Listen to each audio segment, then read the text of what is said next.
Ada banyak mayat bayi yang membusuk di tempat sampah. Dan mayat bayi ini semua adalah para orang yang berselingkuh dan mengaborsi di klinik ilegal. Yang mengerikan adalah, ini adalah film yang didasarkan pada peristiwa nyata. Tahun 2010, polisi menemukannya di dalam kuil Thailand, menyimpan sebanyak 2002 mayat bayi. Dan mayat janin ini telah disembunyikan setidaknya selama setahun. Semua adalah janin yang diaborsi secara ilegal.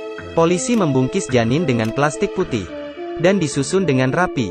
Para biarawan diundang untuk membacakan doa untuk jiwa para janin. Aborsi secara tegas dilarang oleh hukum Thailand. Mereka yang tidak setia dalam cinta, para wanita yang tidak bisa melahirkan anak mereka, hanya dapat memilih untuk pergi ke klinik ilegal untuk aborsi janin. Hari ini datang lagi seorang wanita, dia berteriak dan melakukan aborsi. Di sebelahnya pacarnya sedang menemaninya, klinik dalam kondisi buruk. Kondisi kesehatan juga sangat memprihatinkan. Dokter wanita tak berdokumen tampak dingin. Kemudian dia membungkus embrio dalam kantong plastik. Dilempar ke kamar mandi seperti sampah. Di sisi lain sekeluarga bertiga dengan jalan-jalan. Suami istri sangat mencintai satu sama lain, dan putri mereka juga sangat pintar. Ternyata pria ini sudah berkeluarga. Jadi secara tidak bertanggung jawab dia mengaborsi janin pacarnya. Setelah itu, tidak tahu mengapa, putri mereka sering berbicara dengan udara, dan mengaku dia melihat adik kecil yang tak berdaya terus mengikutinya. Ibu, ayah, tunggu adik. Perilaku yang aneh membuat orang tuanya sangat khawatir. Dan peristiwa aneh terus terjadi satu demi satu. Di rumah, putrinya juga mulai berbicara dengan dirinya sendiri dengan aneh. Katanya dia sedang berbicara dengan adiknya di dalam tas. Ibunya sangat ketakutan. Dia membuka ransel dengan hati-hati. Ada bayi berdarah di dalamnya. Ibunya sangat terkejut. Wajahnya hingga pucat. Suaminya mendengar teriakan segera menghampirinya. Dia membuka dan memeriksa, tapi hanya melihat boneka berbintik. Putrinya bilang dia membawanya pulang dari kuil. Pria merasa sangat aneh. Keesokan harinya dia membawa boneka itu kembali ke kuil. Kemudian dia mengambil gambar dengan kamera. Saat itu seorang paman mengusir pria itu. Dia menemukan bahwa seseorang berwarna putih dalam gambarnya.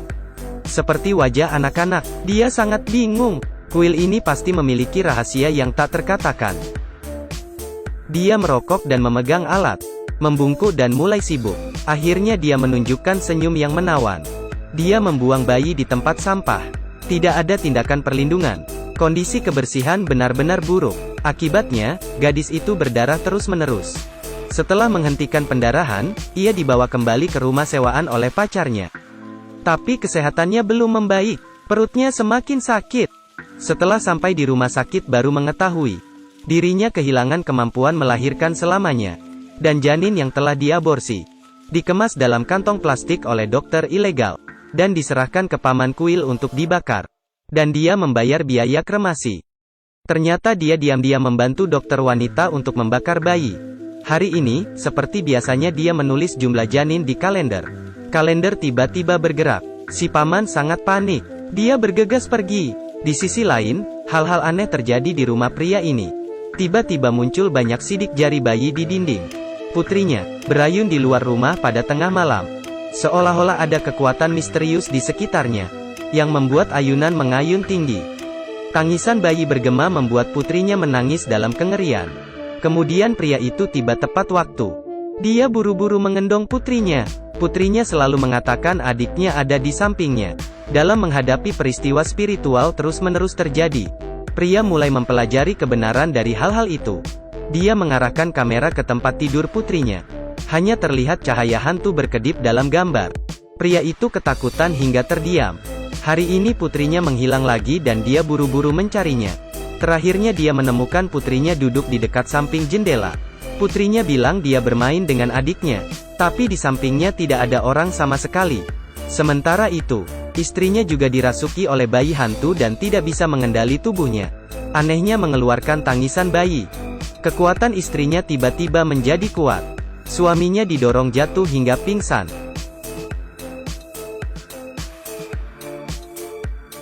Paman kuil sedang membakar mayat bayi. Tiba-tiba api padam. Paman terpaksa menaruh mayat di kamar mayat. Semakin banyak mayat bayi menumpuk, membentuk bayi kebencian. kemudian membalas dendam pada orang-orang yang membunuh mereka. Pertama-tama adalah dokter wanita yang ilegal. Dia tampaknya dikendalikan oleh bayi hantu. Dengan menggila dia mengambil pisau bedah di sebelahnya. Kemudian terus-menerus menusuk dirinya.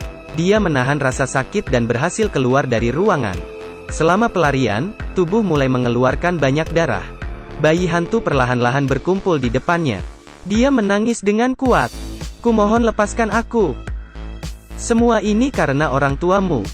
Anda tidak bisa menyalahkan saya." Bayi hantu tampaknya memahami sesuatu. Akhirnya dia pergi. Pacar pria itu juga tidak bisa kabur. Sebuah kekuatan misterius menariknya ke kolam renang. Darah menyebar dalam sekejap. Pria itu tiba-tiba merasakan hal yang aneh, pasti ada hubungannya dengan kuil itu. Dia segera pergi ke kuil. Dia mendengar tangisan minta tolong istrinya dari kamar mayat. Dia menyelamatkan istri dan putrinya, namun putrinya berkata, "Kenapa kau hanya begitu baik pada kakak?" Di belakangnya istri dan putrinya menatapnya dengan horor. Dia mendapati dirinya memegang mayat bayi berlumuran darah. Dia ketakutan hingga terjatuh ke dalam air. Hantu bayi langsung mengelilinginya. Polisi datang untuk melakukan pemeriksaan di kuil. Saat membuka kamar mayat, dengan bau busuk, puluhan ribu mayat bayi terjatuh keluar. Hal ini membuat semua orang terdiam. Paman Kuli dan dokter wanita dibawa ke pengadilan. Tapi dokter wanita tidak berpikir dia telah berbuat jahat. Karena dia mengadopsi banyak anak yatim piatu selama periode ini.